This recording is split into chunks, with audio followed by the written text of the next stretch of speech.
we welcome you formally to an evening with LGBTQ plus heroes. My name is Christopher Dyer. I'll be the moderator for tonight's meeting. And we will go through some of the slide decks.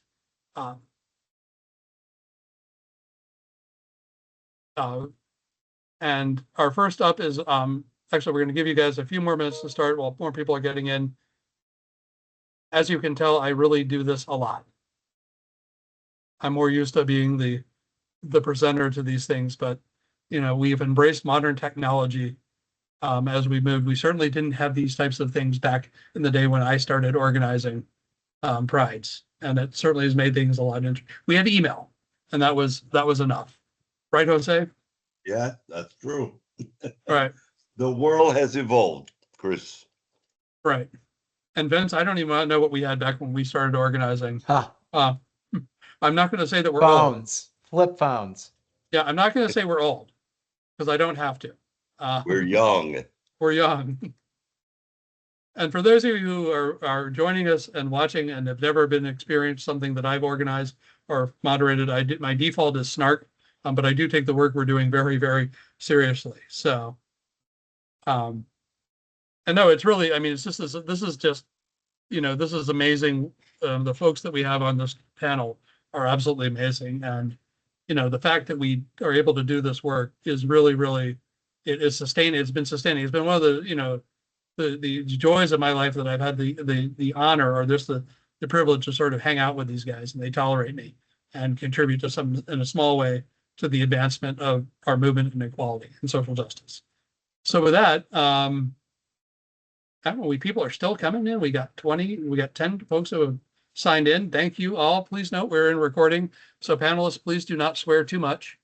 We will be saving this recording and sharing it with the website at some point. And for those of you who are at home, you will not be able to, unfortunately, ask questions, but there is you are able to react and, I think give us like smiley faces and love signs, although that might just be a Facebook thing. I'm really not sure. It works also here. Yeah. But we're honored that you're coming in and attending tonight's meeting. So with that, hopefully you're seeing our slide deck. And I'm going to turn the meeting over briefly to Ryan Boss, who is the Executive Director and Fearless Leader of Capital Pride. And then Robert York's going to chime in and sort of give a voice of God on some of our bios, and then we'll get started with the actual presentation. So Ryan, do you want to talk briefly about World Pride and the event that's happening next week?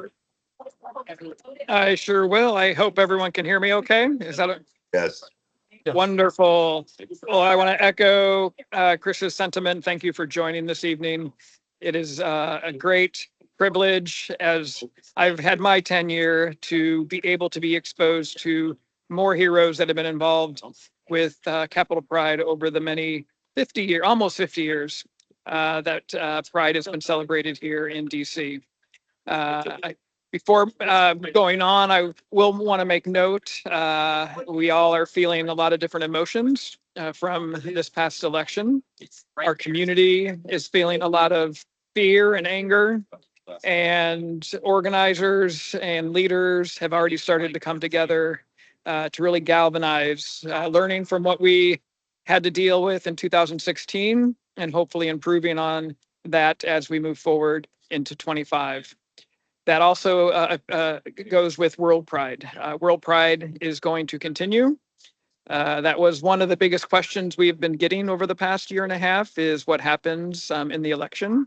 And our response has always been, regardless of who's in office, we are going to have a very empowering, impactful, and important event in Washington, D.C., bringing the international community together. And this is more important than ever for us to make sure that we remain visible and provide these platforms to have our voice heard. And I know that all of you on this call will be a part of that movement, and thank you. To get that started, as you can see here on this screen, next Thursday, a week from today, be our World Pride reveal from 7 o'clock to approximately 11. We will announce this year's theme. And that's why you see all the question marks there in the artwork. as well as we will highlight a variety of the activations and events and registrations that will begin going live on the 14th, such as the Parade and Festival, the Human Rights Conference, and the Sports Festival that has already started. So I want to thank you for being here tonight, and remember that we are stronger as a community, and make sure that we are looking out for our youth and our trans members of our community, who will be really the focus of a lot of extra hate and policy changes over the course of the next several months. So thank you for being here. Thank you, Ryan. Thank you, Ryan. Thank you, Ryan. We're delighted that you all have joined us for our second installment of our LGBTQ Heroes. My name is Robert York. I'm on the board of directors for Capital Pride. And at this time, we would like to introduce our panelists. Our first hero tonight is Kimberly Bush. If you've connected with the LGBT community in Washington, D.C., you've likely encountered Kimberly Bush, an influential advocate and leader for over 25 years. Kimberly has held numerous pioneering leadership roles across various organizations, including event curator, nonprofit board member, film festival director, and multiple executive directorships. She has proudly served as the executive director of the DC LGBT Community Center for the past 5 years, and in 2024 celebrated her 10th anniversary with the center. Since 2014, Kimberly has also served as the center's director of arts and cultural programs, where she oversees the creation and curation of film, literary, and theater festivals. In 2017, she launched the Center Arts Gallery, providing an artistic platform for LGBTQIA2S+ creatives. As a staunch advocate for the arts, Kimberly passionately believes in the transformative power of art encapsulated in her mantra, "Art Changed Lives." Her dedication to offering safe artistic space for LGBTQ individuals to share their stories is a cornerstone of her work. Kimberly is now thrilled to spearhead a new chapter, the development of a new LGBTQ+ community center next to the historic Howard Theater in partnership with Capital Pride Alliance. This new facility will provide a purpose-built, safe haven for the LGBTQ+ community, expanding the center's essential services and creating space for other impactful organizations. On our panel tonight, Kimberly Bush. Our next panelist is Jeri Hughes. Since her arrest for the crime of being transgender in 1983, Jeri Hughes has been an outspoken advocate for all human rights. Although the focus of her fight has centered around the struggles faced by the transgender community, she has extended her efforts to embrace the LGBT community and basic human rights in entirety.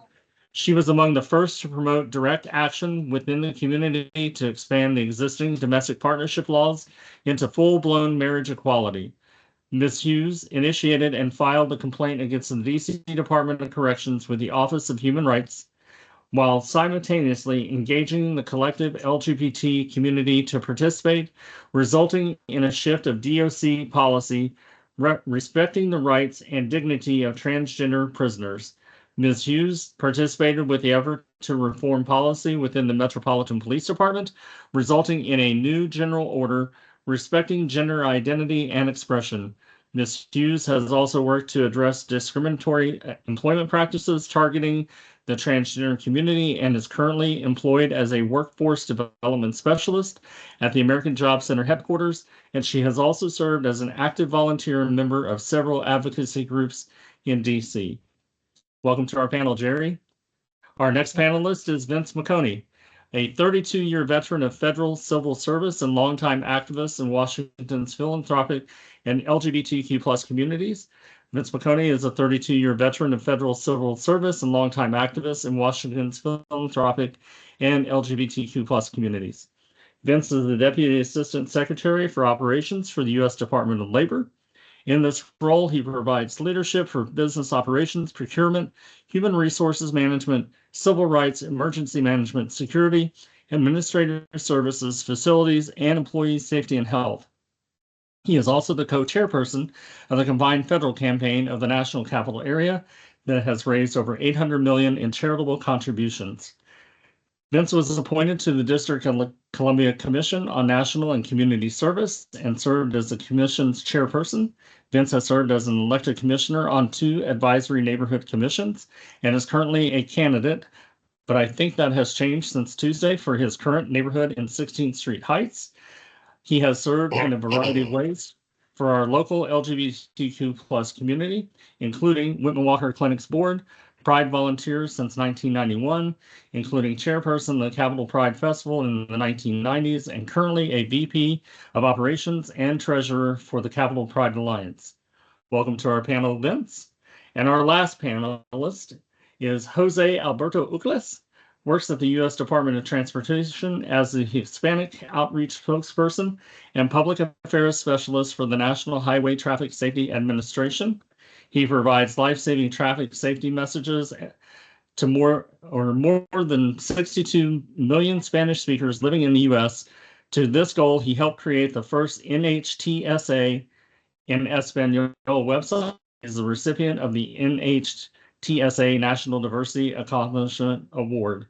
He is a former mayoral appointed commissioner for the DC Commission on Arts and Humanities, a judge for the Helen Hayes Award, and the first Latino director of Capitol Pride from 1996 to 1999.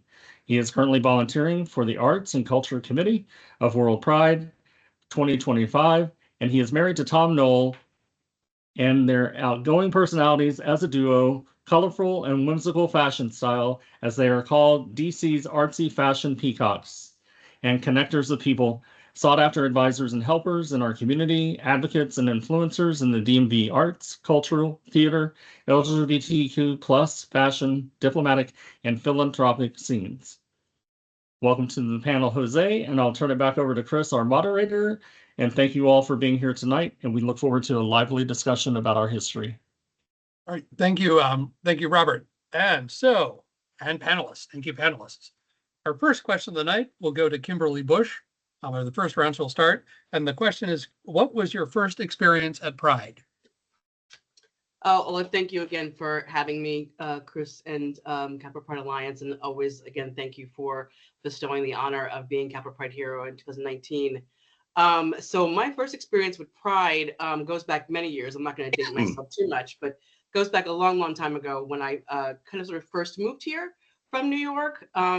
I was in need of finding my people, meaning, you know, my LGBTQ people, and was coming into like my queerness. So I was just searching and searching and searching, and I actually found Black Pride, which was extraordinary. I was in just awe and amazement and just overflowing with sheer glee that, you know, not only did I find my LGBTQ people, but I found my Black people in queer Black people. So it was it was just an amazing experience to see all of the energy, all of the love, all of the just vibrancy at that time, and being able to be out and proud. I remember sitting on the bleachers at Banneker Field, and you know, with the people I was creating new friendships with, because I had just moved here from New York, and just again absorbing all the energy and just feeling like I was getting to know myself through the people that I was meeting and the people that I was observing and people that I just was absorbing, again, the energy around. And just, I just felt like it was a very just, I don't know, powerful and just grand and very confirming experience for me. Because again, I was like newly into my queerness, and it was just, I truly felt at home, where I was a recent transplant from New York, and to be here in the DMV and to be new into my, like I said, my queer self, but like I said, to also find other Black queer people. Black Pride was kind of everything for me. So that was my first amazing experience with Pride. Cool. Jeri, how about you? What was your first experience with Pride? And you got to turn on your mic, dear. My first experience with Pride actually was in New York City. I had come out, and I was hanging at a bar called the Barrel House in Elizabeth.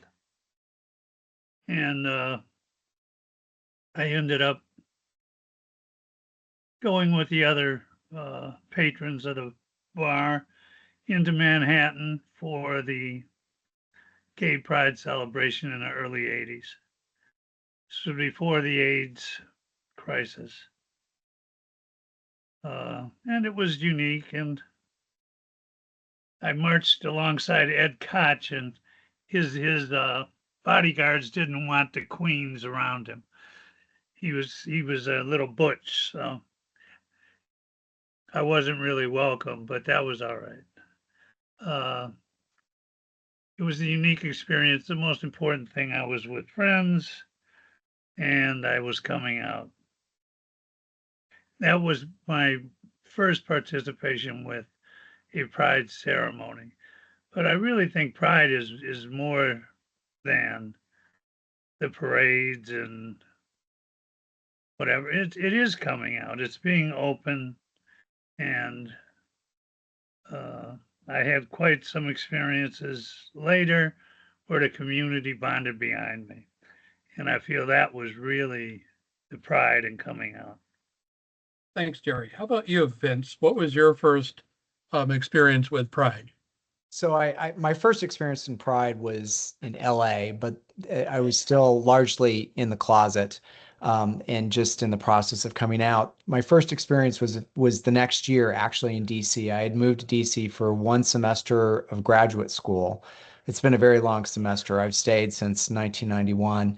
And I remember standing at R Street as the parade went by, close to 17th. And just as Jeri and Kimberly articulated, I felt home and I felt comfortable and I felt as though I had found my family. And I think at that time, my brain finally said, okay, you've known this for a long time. You're at the parade, you need to admit it. And I remember calling my sister in the corner of 17th and R, and I said, Claudine, hey, I'm at the Pride Parade in DC. It's the first one I've been to. It's really cool. I'd like you to come see it someday. And I think I'm gay. And she laughed and she said, well, I'm glad you finally figured that out. The rest of us had some time ago. And from there was sort of no looking back. I understood, as others that will talk to you today, how empowering the event was to helping us understand that we weren't alone and we weren't just dealing with things alone, and there were people that were like us, that were present, and that we could find friends, but mostly find a community. And that sort of launched it with me. And since then, I view pride as a responsibility for all of us to pass on to the next generation, and understanding that every year in June at that event, it provides an opportunity where others come out. But it's not just, as Jeri said, limited to the parade or the festival or the week's events. It's about the movement that's involved and the empowerment that we give, and frankly, the sense of personal pride that comes out of that. And the nature of the way we reflect our rights by a joyous parade in DC and by a festival in DC's grand fashion. That not only reflects our community, but it reflects DC and how we have celebrated through the decades. Thanks, Vince. And finally, Jose, what was your, I'm looking forward to this story. Well, in first place, let me say it's really an honor to be here with Kimberly, Jeri, and Vince. Vince and I go back a long time because we worked together in Pride in the 90s. And thank you, Chris and Robert and Ryan and the wonderful team, Capital Pride Alliance, for doing this, because I think this helps people learn the stories of other people who have come before and who have been a positive example. And thank you for my Capital Pride Heroes Award this year. It's been one of the highlights. I told Vince at the time it felt like coming full circle, but I still keep going and trying to help our community. I am originally from Honduras in Central America. Needless to say, there's no gay prides there. Part of me always knew I was gay. I was not out to my family. I went to college, to university in Indiana, a beautiful little Mennonite town called Goshen, Indiana, Goshen College. And it took me about a couple of years to figure that the closest gay bar was, or the couple of gay bars would be South Bend, where our secretary Pete is from, that I work for them now. And I remember that I became friends with the owner of the drag bar, and I was fascinated by the showmanship and all of that. And they invited me to come to like a very small little pride event in actual South Bend, which was very eye-opening. I mean, it was very small. But the following year, then we ended up going to Chicago, and that gave me a taste. But fast forward in '82, I moved to DC. So the next year, obviously, Pride was going on, and I attended the parade, and like everybody else has said, I really felt like I was home. The variety of people, the drag queens, the bush queens, let's call it, the leather people, everybody, and it just felt like home. And I felt like it was okay to be gay. It was okay to be out, to be amongst your peer, your family. So it really was an amazing feeling, and that opened my eyes in more ways to get more involved eventually. I just have to take moderator privilege for a second. My first was 94 Capitol Pride downtown. The first year downtown, I was volunteering as backstage security. And Martha Wash was on stage Yep. singing It's Raining Men. And the village people were backstage dancing along to Martha Wash singing It's Raining Men. And I Love thought, it. my God, I've arrived. And just looking at Pennsylvania Avenue and thinking to myself, we all have jobs. And that just absolutely blew me away. So that was my first experience about it. But anyway, I'm going to have Robert start off the next round of questions. Robert, why don't you start and ask Jeri the next round? I'm going to. Thank you. Love hearing all of the first time experiences. It's always a great highlight, and definitely encourage all of us to think about our history and our stories, and helps the younger generations with some of their own stories of coming out. So Jeri, our next round of questions, we'll start with you. Why did you get involved in organizing? Well, I stood on the shoulders of a lot of great people. Since I moved to DC, I met so many wonderful activists and who inspired me and assisted me and showed me the way on how to make changes. Over the years, I've shaken hands with Julian Bond, John Lewis, Elizabeth Holmes Norton, has even sat on my motorcycle. Like Chris and so many others, we've drank and ate with Frank Kameny. Richard Rosendahl has schooled me on activism and writing. Bob Summerskill on legislative. Council member Chair Phil Mendelson was a personal friend. Denise LeClaire from IFG. Savannah Wanzer, Earlene Budd. I'm her mother. Sterling Washington, Clarence Fluker, Jeffrey Richardson, Christopher Dyer, Mayor Vincent Gray initiated an employment program with the Director of Employment Service, Lisa Mallory, to hire transgender women. You have Evan Wilson, who initiated the Freedom to Marry movement that none of us would be without. It's still opening up so much rights. The fact that Don't Ask, Don't Tell was repealed during these years. None of this was done by me. Nothing that happened in DC happened with only me. It was always a collaboration. And collaboration is the only way that we're going to succeed. Collaboration and work with each other, work with other groups to fight any injustice that we're ever going to find. And that's what we should all be doing. We should be fighting injustice and discrimination wherever it rears its ugly head. And that's the only reason why anyone should be involved in organizing. We've had some fakes. We had Ruby Corrado, who used organizing as a way to steal, or Ashley Love, who likes attention, or Ashley Hunter. And these people embarrass me. They're the Donald Trumps of our movement. The people that care about other people, that care about the issues, that want to end discrimination. These are the reasons for organizing, and you don't need to get famous or get recognition. All you need to do is get it done. Transgender people currently are serving in the military. Gay people serve in the military. Married couples all over the country can adopt gay married couples. So much is we made so much progress working together. And it's certainly no single person. We got to continue that.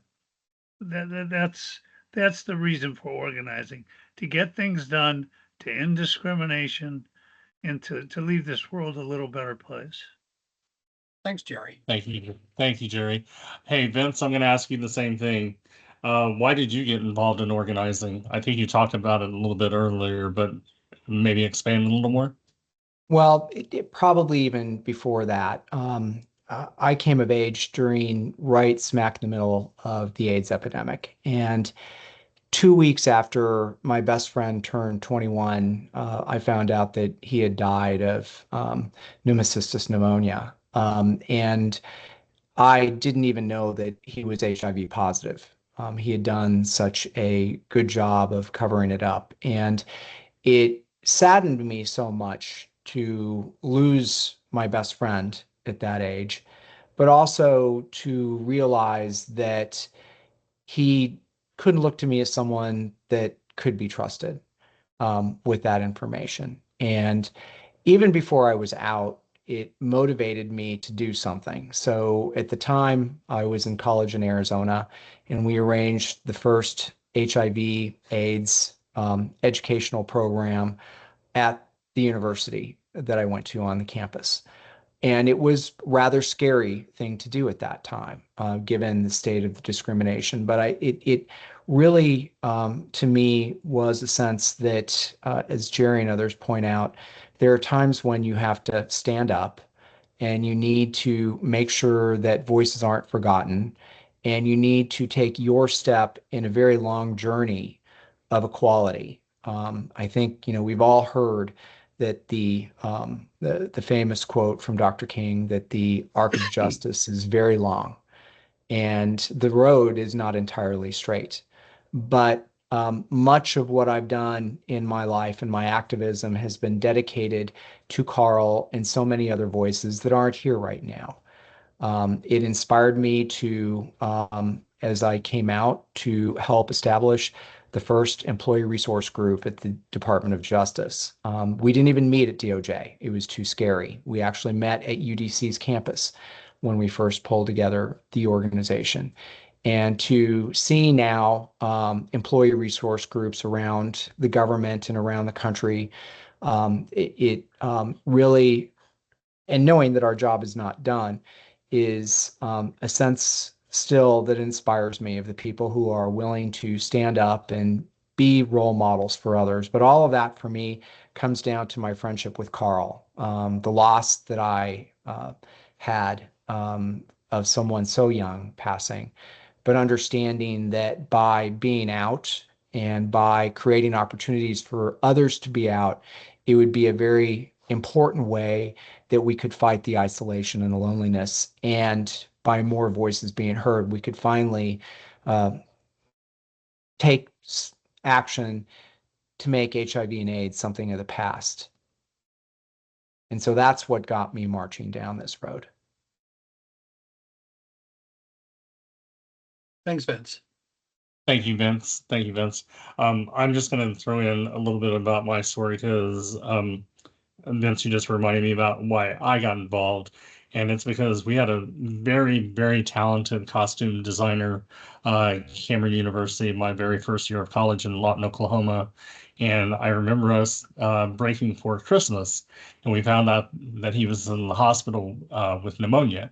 Well, in Oklahoma, no one was really wanting to talk about HIV or AIDS, and they certainly weren't publishing anything in the papers about anyone passing away from HIV or AIDS.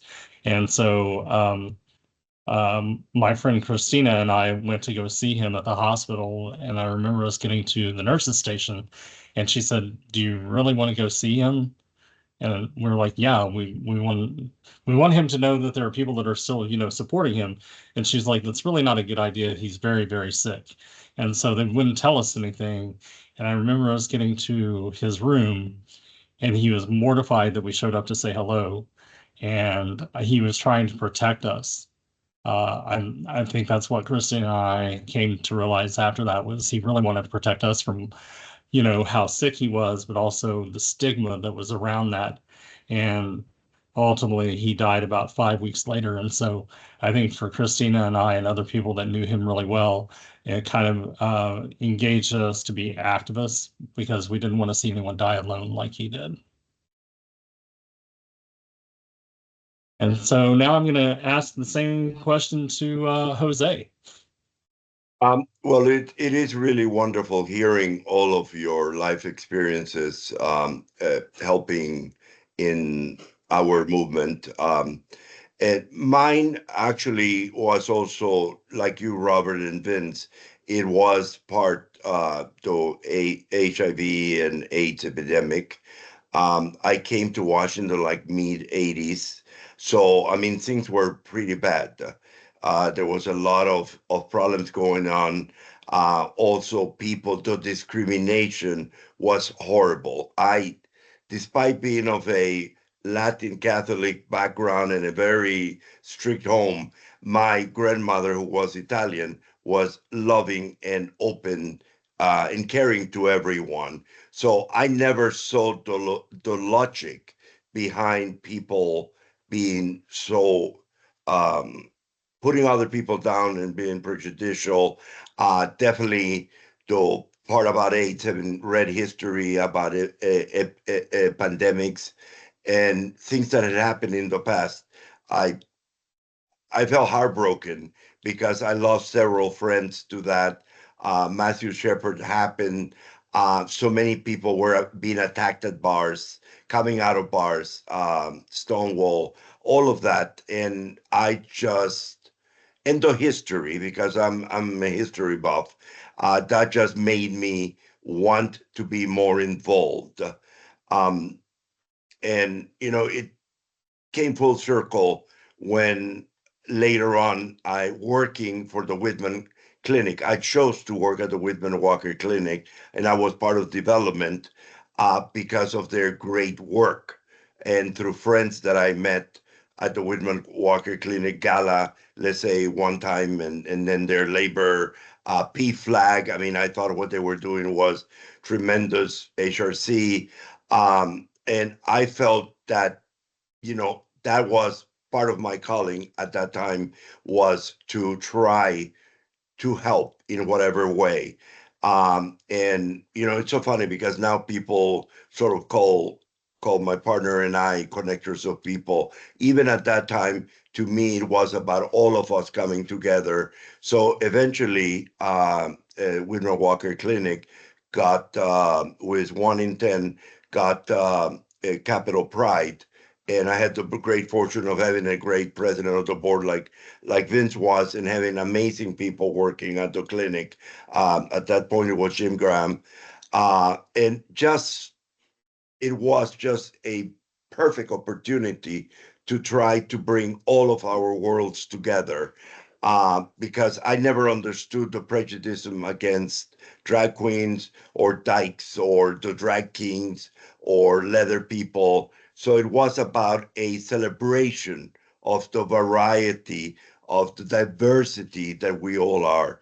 So that was one of the reasons that I went full-hearted into it. And that just expanded into other things. I was lucky, blessed. I consider myself very blessed to have had all the life experiences that I have had, and to be able to have been, let's say, at New York Pride, riding on an actual float down Fifth Avenue, having been on parades and marches here also, because I feel that we all need to come together to make sure that our world is safe and not threatened. So I'm very blessed, and listening to all of you today it's just amazing. So thank you. Thank you, Jose. And Kimberly, we'll let you close out that question. Of course, and thank you. So, and actually referencing an organization that Jose talked about, my first experience with getting involved with organizing was actually with 1 in 10. And 1 in 10 presented Real Affirmations Film Festival, which is Washington, D.C.'s LGBTQ plus film festival. And I don't remember how I learned about it, but being an admirer of film, it was really the perfect way for me to envelop myself even deeper into exploring more and growing deeper into my queerness and my career life. So I got involved with that organization because I wanted to be a part of the team that was responsible for presenting the film festival, which introduces to the community and celebrates with the community cinematic masterpieces from our LGBTQ plus creatives. And those masterpieces tell our life stories, and they tell our lived experiences. And what motivated me to continue to be involved was that I realized that there was a substantial and severe lack of cinematic representation in regards to the marginalized and underrepresented communities within our own LGBTQ plus community, meaning our Black, our brown, our trans persons of color. So, you know, that was very clear to me, and obviously I identified very closely with, and it really hurt my soul that this film festival at the time did not have visions of myself, visions of people who were in my community.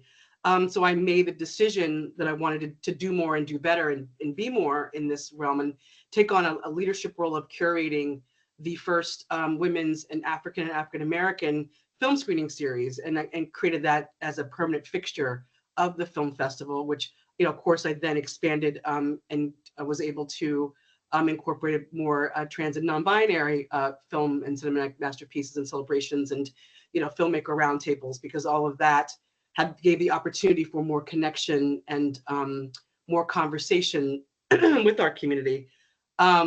I just really wanted the reflection of my race and my gender, which was, like I said, severely absent, and I to be seen and to be out there and to be available for our community. Because again, you know, if you're able to see yourself, especially reflected on a screen, you're able to feel not only okay, but feel like safer and feel more seen.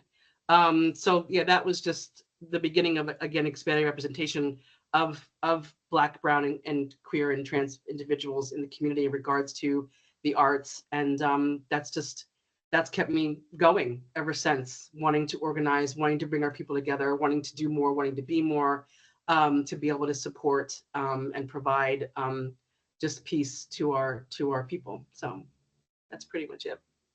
Thanks, Thank you for Kimberly. asking. Thank you so much. I'll start. I'll Chris, go ahead, do you Rob. want to start the next round? I will, but I'll jokingly say I started organizing because I lost a bet. But no, that's not the case. I also think there's something wrong with me. But no, in all seriousness, you know, I got sober at the age of 23, and there's a component of recovery that says service. And I found out that I really like organizing events. I really like seeing things happen. And then someone told me we couldn't do anything for youth, so that's why we started Youth Pride. A good, healthy chip on one shoulder really helps, and a raging ego also helps you sort of get involved in organizing. But no, you guys, everyone here, the questions were just amazing. So Vince, the next question we have for you, has the meaning of pride changed for you over the years? Well, so I want to reflect on what Kimberly said. I mean, yes, pride has changed because pride has made an intentional effort at making sure everyone was present and could participate. And so it's changed tremendously. If you look at the parades and the activities and where it started, pride has changed and will continue to change in the future. I've had the great honor of being involved since 1991. It's just an incredible honor to be involved with Pride as it goes into its 50th year. And I am very much looking forward to going into retirement and passing the baton on to the next generation of activists and Pride supporters who can continue to do what Kimberly talked about, being present, allowing a reflection of others so that they are comfortable and can be part of the community and feel more comfortable in the community. And I think what you talked about is so powerful. What is powerful about pride is when you see yourself and others and you know you're part of something bigger. And to do that, we need to continue evolving and bringing to the table that great diversity that reflects our entire queer community. And it's something that we need to be intentional about. How has pride changed over the years? Oh my gosh. Like in 1991, there was a parade and a festival in the back of a park. And a lot of us felt that we needed a bigger place for our community to be seen. And the thing I'm most proud about in my experience and how I've seen it change is moving from the park to helping establish the site specifically with the United States Capitol as the backdrop for our Pride event.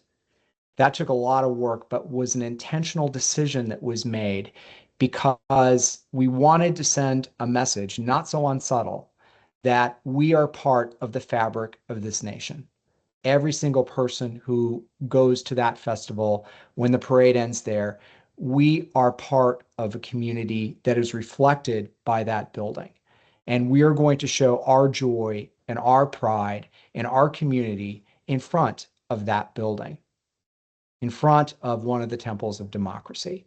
And that symbolism is so important in DC. I remember some of the most fun we had was there was only one time when pride flags sailed down Pennsylvania Avenue. And that was the first time we moved that event to Pennsylvania Avenue. In fact, Congress passed a law that only national and state flags could fly down Pennsylvania Avenue after that. I have one of those flags at the house that no one can ever touch because there aren't a lot left from that era. But I think what has happened and how Pride has changed is that we have been very intentional about placing our voices in areas where we are very visible, not just at a park, but where everyone sees us and where we invite everyone to the table and where we can have better reflection of all the faces and voices that make our community be present and part of the celebration and part of the protests that we do as part of that celebration.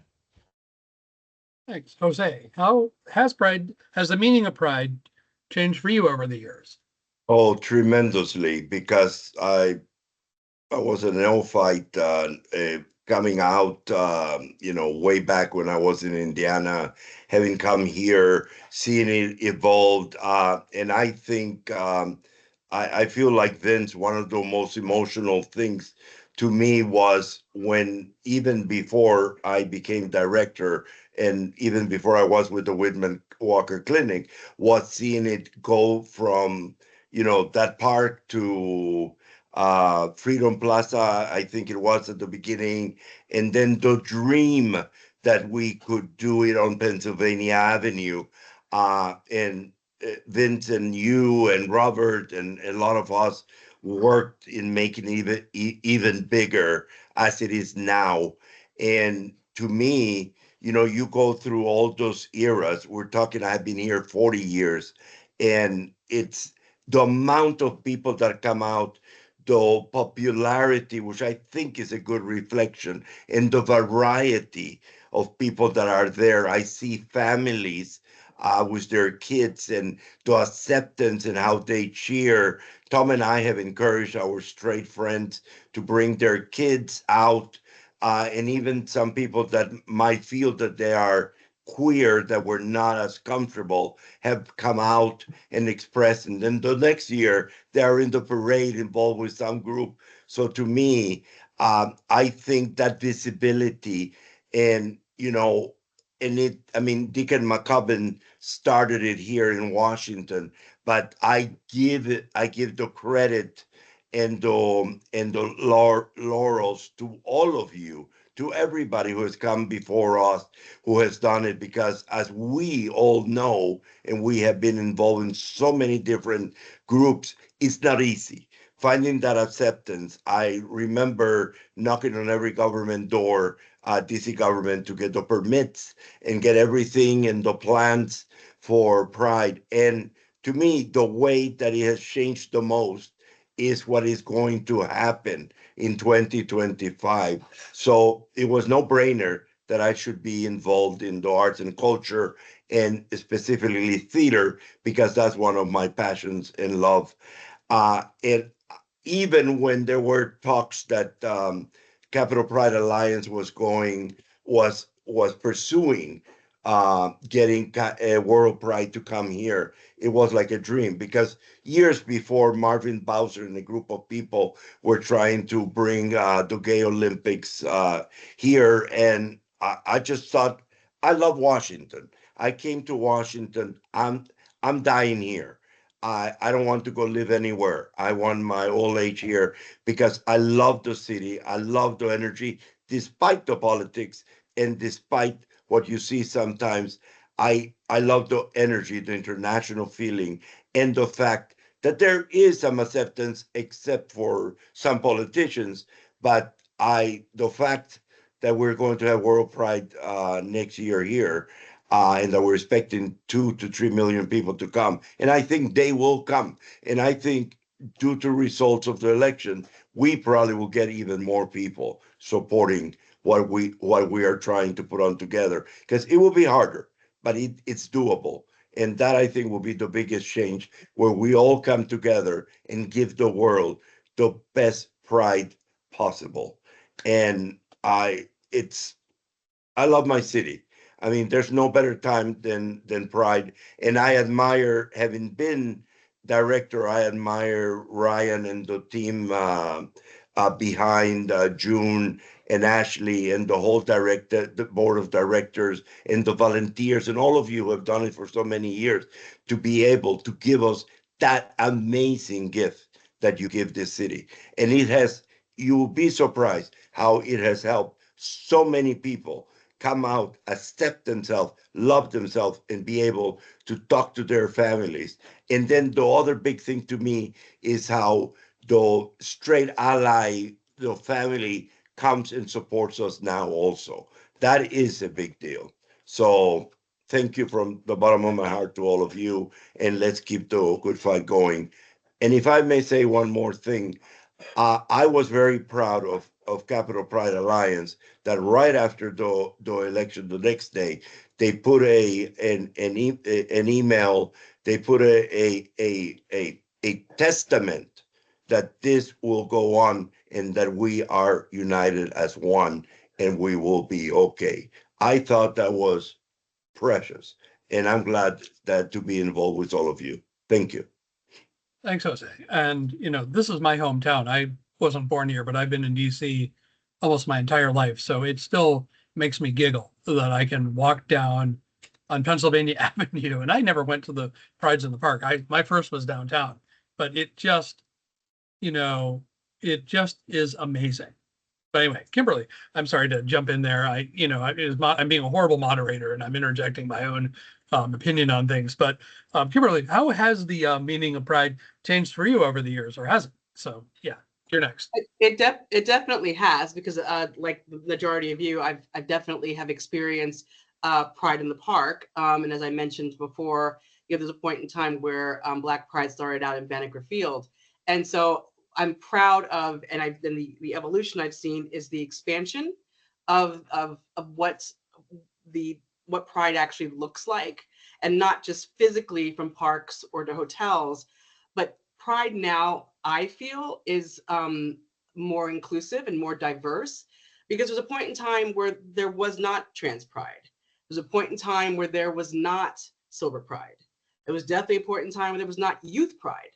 So what I'm extremely happy about and elated is that we have evolved and decided as a community, and definitely the leaders of those parts of our community, they want, we all need to be seen. Our LGBTQ elder siblings, our LGBTQ youth siblings, our LGBTQ trans siblings, you know, I'm sorry, everyone should have a pride, and it should not be just what capital Pride was.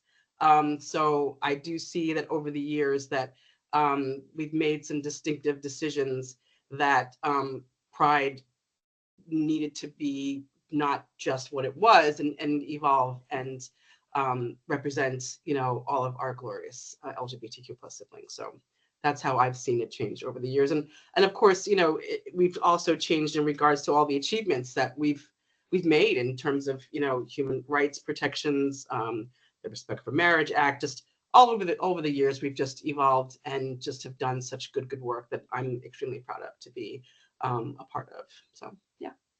Cool. Jeri, has pride meaning, has the meaning of pride changed for you over the years? Of course it has. Originally, I might have thought as pride as representing gay pride, trans pride.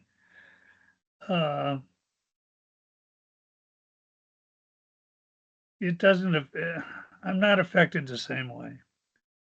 I'm proud to be a resident of the district. I'm proud to care about other people. I work for the Department of Employment Service. And if you're a returning citizen, you might, you're going to encounter discrimination in employment. Or if you've got a credit problem, or if you're an unwed mother, or if you have a lower education, helping the average citizen in the district has made me realize just how much discrimination even a cisgender, straight woman or man can experience in this country, especially if they're a person of color. Still exist. It's not exclusive, even in the district. So by giving these people 100% of my effort to help them, I believe that I have broken across some barriers and made them realize that I, as an open and out and proud trans woman, which most people don't have a difficult time to ascertain, that I'm a real person, that we, the gay community, are real people, that we fit in the community, that we are members of the community who really care about their problems. So reaching the heart and mind of everyday citizens is part of what pride should be. It's pride when we have couples that take care of children and they're good parents. That's real pride. It's pride when we contribute to our community and care about our neighbors. Doesn't matter if they're straight or gay. If our neighbor next door, an old woman, needs her drive shoveled, somebody helps her. By being part of the community, we are showing true pride. And that's what we're going to need to do. And in the future, we're going to need it all the more. We're going to have to collaborate, because this new administration, this Project 2020-25 is terrifying. Pride is going to be more than just talking about our community. It's going to be collaborating with the feminist movement and allowing women to have power over their own bodies. It's going to take care of the immigration community where people they're going to try to deport people. We have to engage with the whole communities. That's the outside communities. We have to embrace pride in our own humanity. And that will win the hearts and minds. That's the only way we're going to actually end discrimination and show true pride. Thanks, Jeri. That's a, Thank you you so know, much. and Robert, you're going to combine the next two questions because we're, we've been having such a great panel. We got a half hour, so we're going to sort of combo the two questions and then answer on the third. And listen, you guys have been awesome. You're exactly what I thought when we were going to have this panel. So Robert, why don't you combine the next two questions? And if we can, and then I'll finish with the last one. So go ahead, Robert. And Jose, you're going to start out this round. So what accomplishment are you most proud of, and what advice do you have for future leaders in our movement? You're on mute. And you're on mute, Jose. Go figure. Not like me to be mute. Sorry. If I look at my life, and like I said before, I consider myself very blessed, considering where I came from and where we have been and the wonderful people I have met and worked with. I would have to say that one of the proudest achievements, besides being in the mayor's art and humanities commission for 10 years, that was awesome. But that's dedicated to the arts. I think the one that I'm most proud of job-wise would have been probably when working for the Whitman Walker Clinic, the job that the clinic was doing at a time when it was needed so badly, and it still continues. They continued their mission. And having worked on Capital Pride, having been director of Capital Pride, how we all came together and made it, like everybody has said, more inclusive. I remember Martha Wash stories. I remember being slapped by Grace Jones. So many different things, but it is the passion that I think we all bring with our diverse backgrounds and routes to come to one location and do this amazing event for all of us. My advice to future leaders within the Capital Pride movement is to never give up. And yes, I agree with Jeri. The next 4 years might be some tough times to come. But remember, we also have, despite all the what we hear, what we read, there are a lot of us. We are 1 in 10, remember, or more by now. But if we come together, we can get through this. And I like what all of you are saying of being there for our sisters with the right to their body. With us, I'm an immigrant myself. Of what is to come, we need to be there for people. And I think for future leaders is to be inclusive, to not judge, to be there for others, because it is in numbers that there is power. And I do firmly believe that we will have an amazing World Pride next year. And I think we will keep making a difference in the world.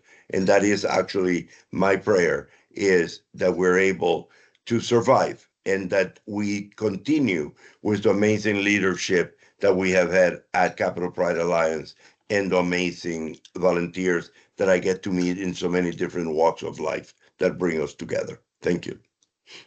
Thank you. Kimberly, what accomplishment are you most proud of, and what advice do you have for future leaders? And that's a really great question. There's so many things I am proud of. I'll start with myself. Just waking up every day is a prideful moment. Waking up with already 3 strikes against me, being Black, being queer, and being a woman. That's a big accomplishment. I'm proud of being very blessed and very fortunate to be of service to my community and doing this amazing good work.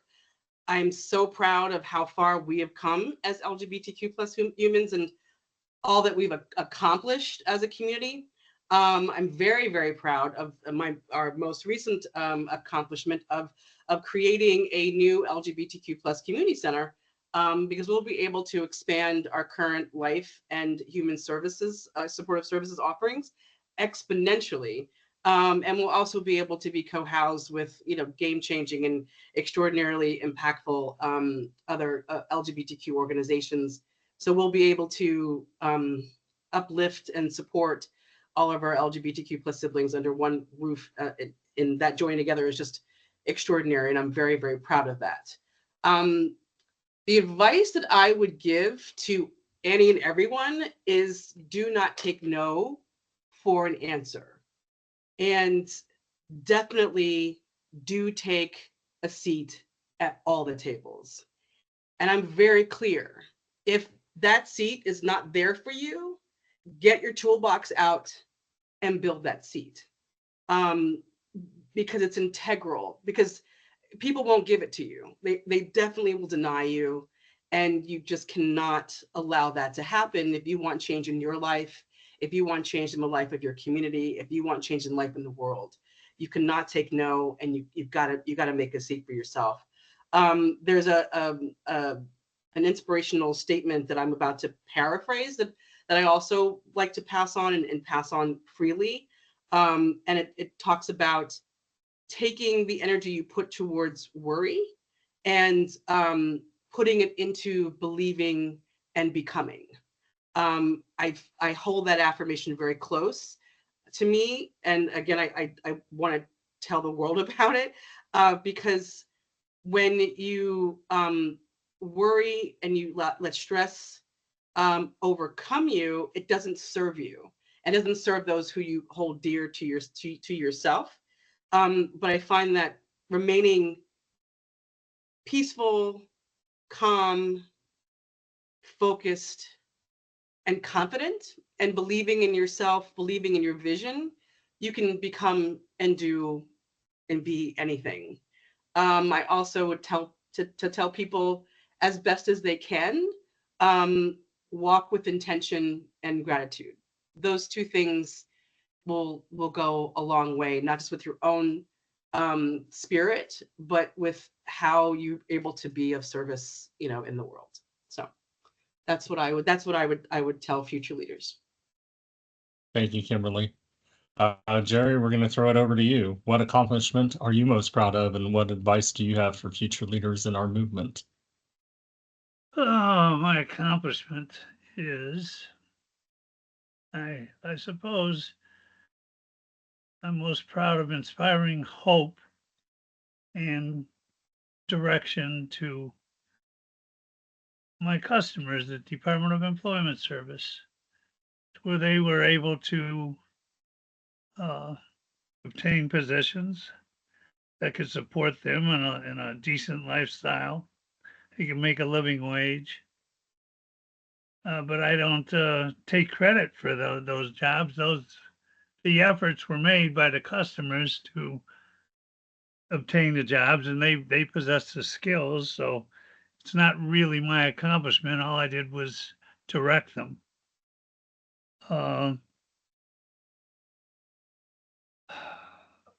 But it brought a great deal of joy to me when they succeeded. As far as advice for future leaders, I would say it's all about service. You got to follow the example of President Joseph Biden, Vice President Kamala Harris.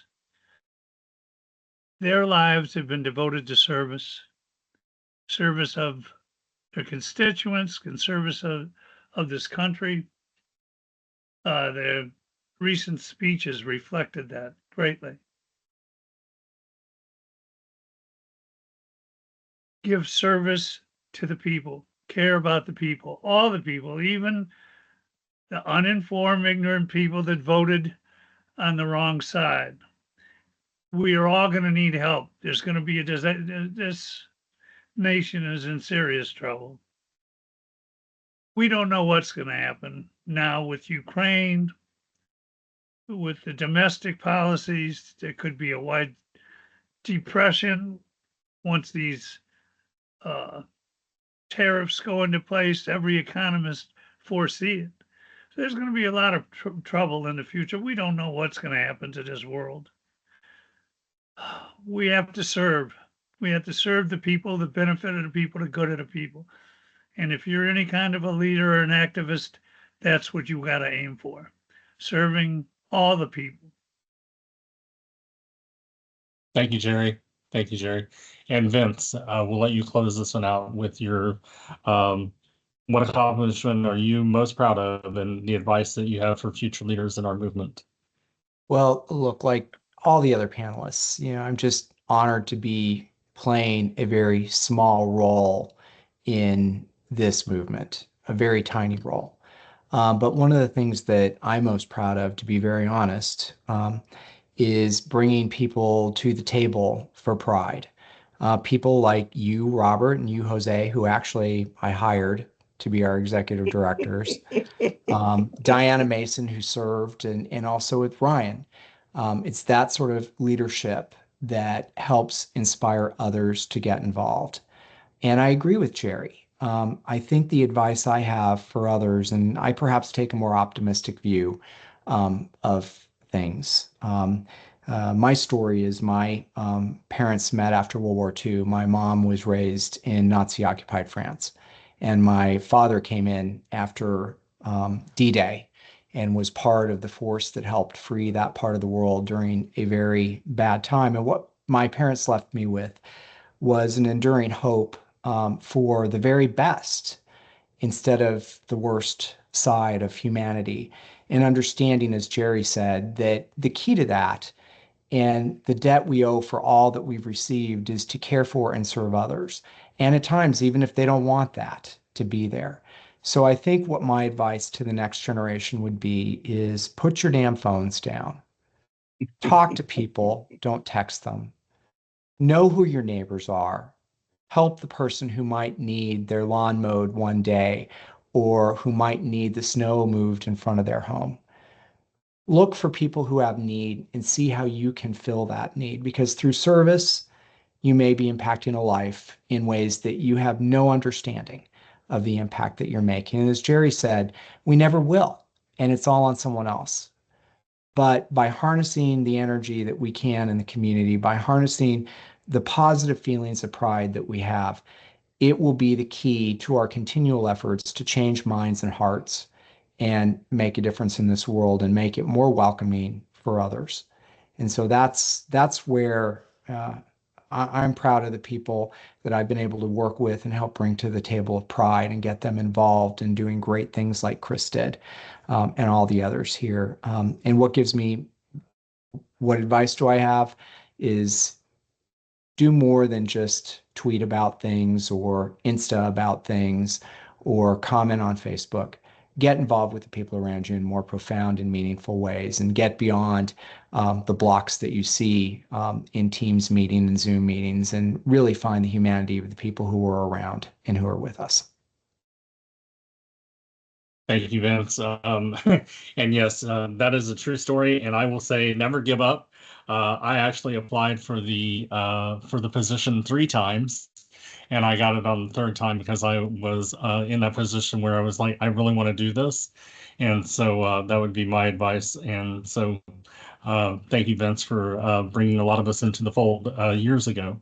So well, and Robert, you helped, you and Jose helped get us through our 25th anniversary and actually keep the event stable and moving forward and financially sound so that it could exist going into its 50th year. So you are owed, both of you and others are owed a great debt for their service.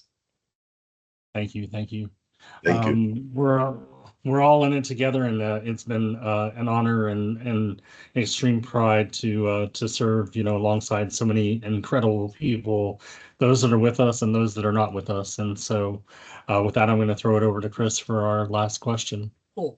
And I will just interject.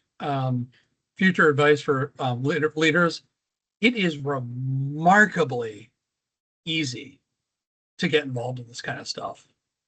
You know, there is always a need. I was told that you know the reason we started Youth Pride is I was told, oh, it's impossible to do, it's difficult to do things for youth. Well, not so much. We started a Youth Pride Day. It's a small, tangible, easy thing, and no one is going to really not tell you to volunteer. I mean, yes, we might make it a little bit interesting, and there might be some forms to fill out, but it is so flippin' easy to get involved in. Just do it. You know, it's easy. Yeah. Anyway, I digress. I could go on, but I won't. So this is my favorite question of the night. And I want to thank everyone for paneling. And I think it's very apropos in our current situation. So, and I'm honored that I'm going to ask Jeri this question first because she has really inspired me throughout the years. So Jeri, what gives you hope? Barack Obama, Michelle Obama.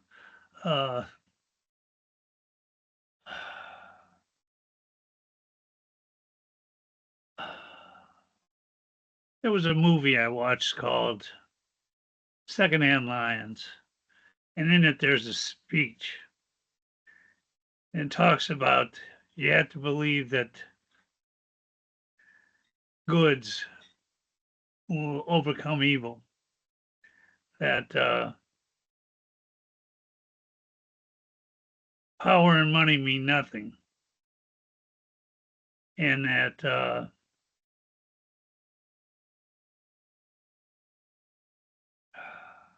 true love never dies. That's another one. But so the fact that you have to believe those things, whether they're true or not, because those are the things worth believing in. So yeah, I believe there's more good people than there are bad. And I believe that good will overcome evil. And we're just going to have to stick with those because those are the things worth believing in. That will allow me to get up tomorrow and live another day and do the best I can to leave this world a little better place. Because those are the only things worth believing in. So Vince, and thank you, Jeri, for everything. Vince, Well, one, what gives you hope? I want to thank all the panelists. Chris, I want to thank you and Robert for crystallizing some of the history of the movement and some of the heroes, such as you and such as Robert, José, Jeri, Kimberly, all the work that you have done and others have done. I think what gives me hope really is seeing the excitement, the love, the energy, the excitement of all the young people at Pride. Seeing them have the same feelings that all of us had when we were much younger.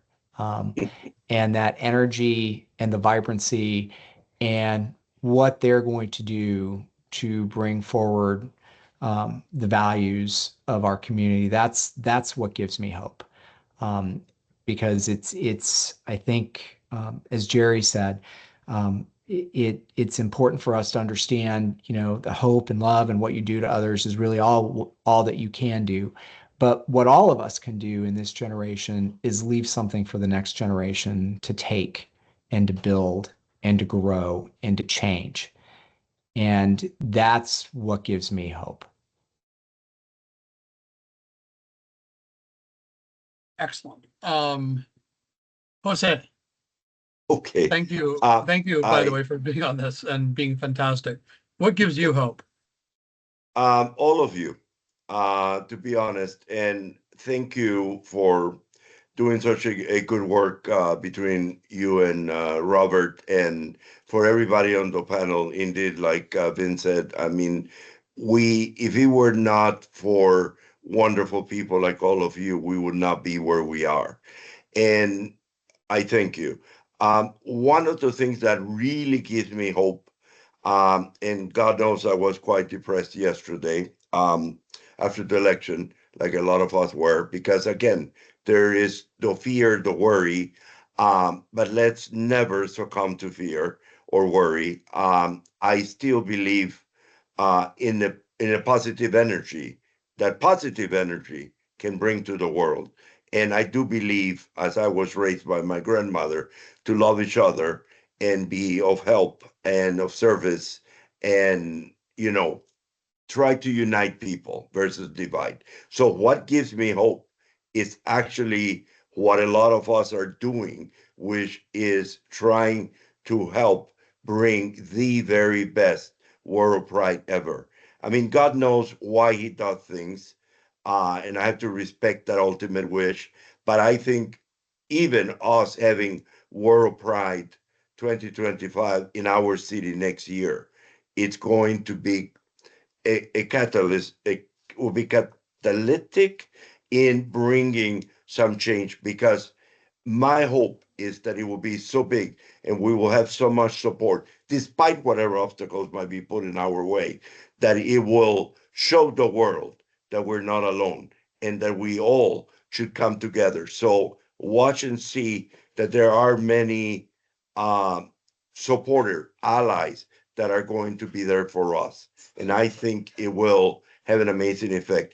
One of the biggest thing is we all assume kids are okay, younger people coming. It gives me, when Tom and I are driving or at an event and we see young couples, maybe two girls, maybe a mixed couple, maybe two different type of gay men, how easier it is for them to walk down the street holding hands. Granted, not everything like that happens all around the world, but I think by what we all have done, we have made it more possible. And I think all those young people are the future. And I think there's an excitement about World Pride, and I think it's going to be a huge success. And again, I thank you all for your leadership and love to our community and loyalty. Thanks. Kimberly, you've got the final word on this panel. And this is, again, I always have, this is what I expect these things to be. And you've exceeded expectations as always. So thank you all for, joining us on this crazy journey. And thanks to everyone at home for hanging in there. So Kimberly, what gives you hope? And then Robert will close us out.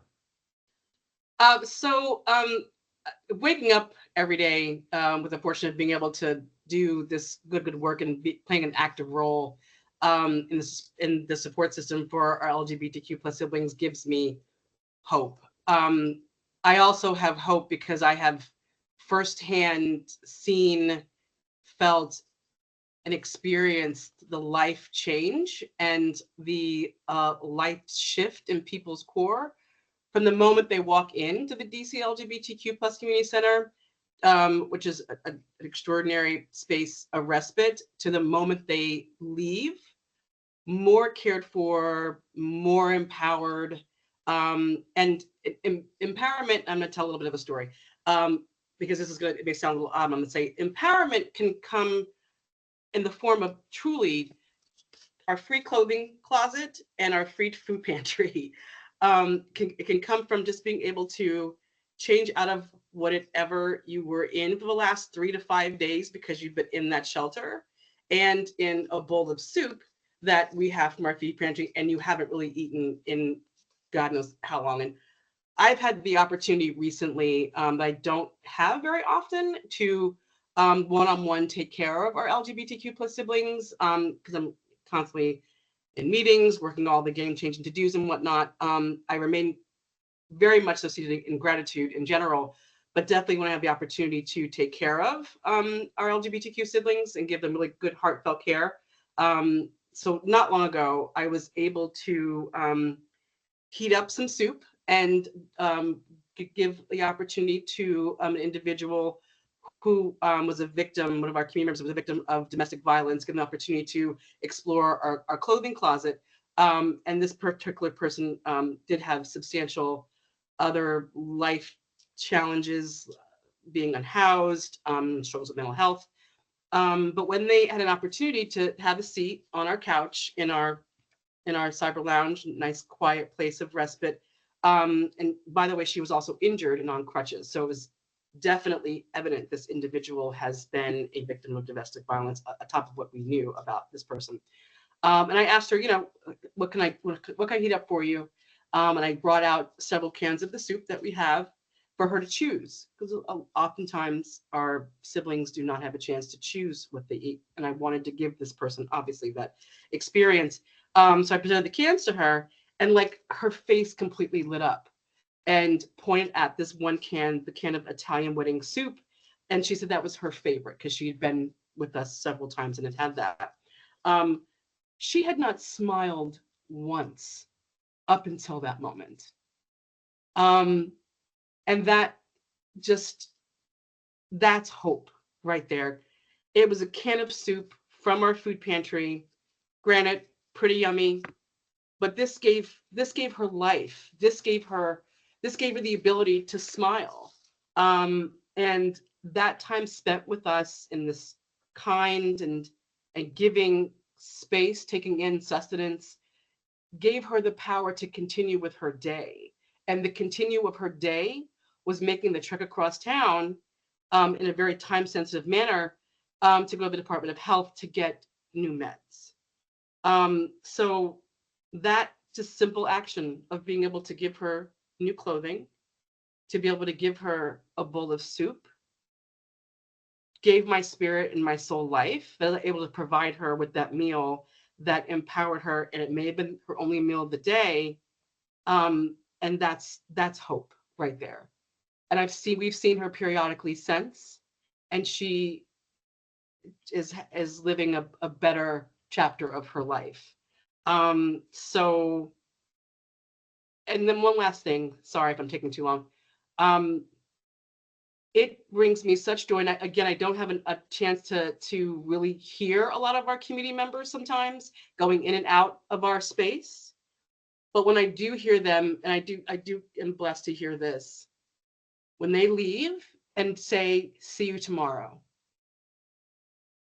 that just, it gets me. It just wraps me up, and just, it gives me such a feeling of hope and of being blessed and being fortunate again to do this good work, because that person has hope when they walk out our door, because they're going to see us tomorrow.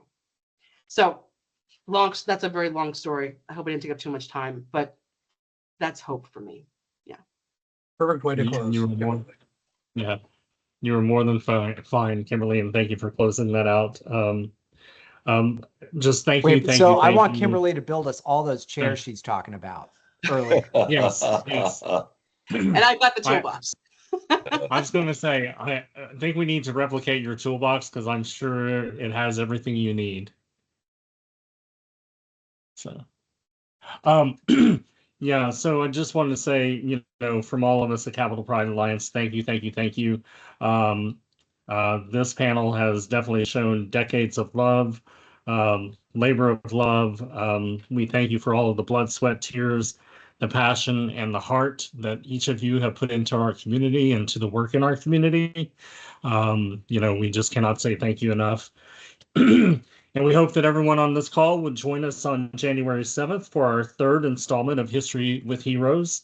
And with that said, we also have an event coming up next week at the Schuler, and that will be on Thursday, November 14th, 2024, where we will announce our theme for World Pride 2025 here in Washington, D.C.